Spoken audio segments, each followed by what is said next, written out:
So, let's talk about a topic actually directly related to Star Wars. And this, it doesn't have to do with news or predictions, but it has to do with symmetry. It has to do with patterns, themes, and things like that.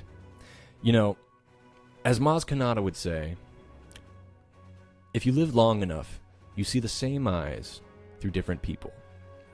So, we're going to talk about some of the patterns that we see through the different Star Wars movies, ever since the original trilogy to the prequel trilogy to today. And according to George Lucas, the similarities between the Star Wars movies were deliberate. And during the making of the prequels, he actually spoke fairly often about his use of repetition in Star Wars.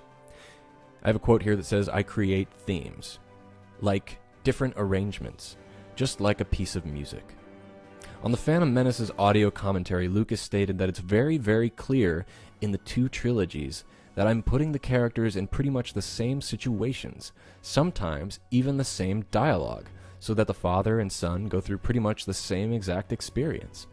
In a documentary on the making of the film, titled "In the Beginning," he likened the repetitions to poetry.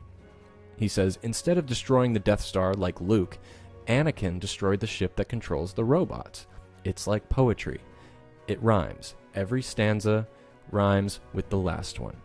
So this is what we're talking about today, because I think it's a very fascinating topic, and not one that people talk about on YouTube videos like this one. Some of it may seem obvious, like with the example George gave about the endings of each first movie. You know, Luke blows up the Death Star, Anakin blows up the droid operating ship, but there's so much more to it than that. It's thematic elements.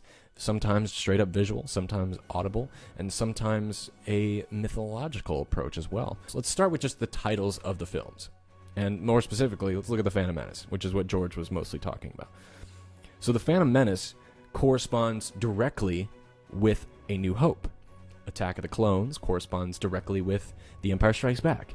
And Revenge of the Sith corresponds with Return of the Jedi. Now, what do I mean by that? You know, if you look at it, the Phantom Menace is an article, an adjective, and a noun. Similar to A New Hope, an article, an adjective, and a noun. If we look at the Revenge of the Sith versus Return of the Jedi, they are both noun, preposition, and noun. This is what's called a step parallelism. And not only does this poetic pattern help the structure of how one's thoughts and ideas are related to another, but it also helps emphasize messages, often moral messages, and expands them and makes it easier to remember. You could also look at things like The Last Crusade, Indiana Jones, or Temple of Doom. These serialized titles, or a title with a subtitle, is something that we draw towards because it's mythological, and it tells the story. You know, if Indiana Jones was just called Indiana Jones, that'd be fine, but the first one was called Indiana Jones, Raiders of the Lost Ark. So that tells you a little bit something more about that movie. Now, there's a second form of parallelism found in Star Wars, and it's called inverted parallelism. It's also known as ring composition, which I'll explain here in a minute, but you can see very vividly examples of this in the visuals of the movie. If we look again at the parallels between the inverted parallels between the Phantom Menace and A New Hope, let's talk about the opening shots. If we look at the opening shot of the Phantom Menace, we know that it starts off with Obi-Wan Kenobi and Qui-Gon Jinn's ship approaching the big separatist ship, right? And the ship enters in from the left side of the frame. Now, parallel to that, in a inverted way, is the opening of A New Hope, the Tantive 4. We open with that ship coming in from the right side of the frame, and it moves to the left, being, instead of entering a separatist ship, it is trying to escape from a Star Destroyer. And then, of course, we see more parallels to that directly after it, when Obi-Wan's ship and Qui-Gon's ship enter the separatist droid command center, entering from the right side of the frame. But in A New Hope, the Tantive 4 enters from the left side of the frame, entering the Star Destroyer ship. One is entering, the other one is being commandeered. Already we have very vivid, very explicit forms of inverted parallelism. And it's things like this that make the movies so good. The prequels, anyway. A lot of people, you can say the dialogue is bad, you can say the storytelling is bad, the acting is bad, but from a filmmaking point of view, everything holds up, and everything is very methodical. Some other forms of parallelism is if we look at A New Hope, C-3PO and R2-D2 are running through the hallways trying to, get to the escape pod, right? And they come in from the left side of the screen, and they're running towards the camera. If we look at the Phantom Menace, Obi-Wan and Qui-Gon Jinn are approaching from the right side, and they're also coming towards the camera. And it's a duo. It's a very specific example of inverted parallelism that we see repeated over and over again. If we look at the first time Darth Vader approaches the screen, he enters from smoke.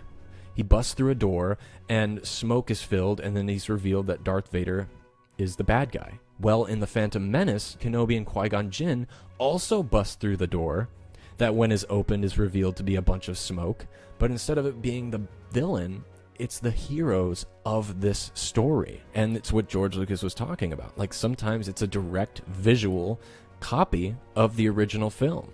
And, everyone has said that Force Awakens is like a complete ripoff of A New Hope. Well, so is the Phantom Menace.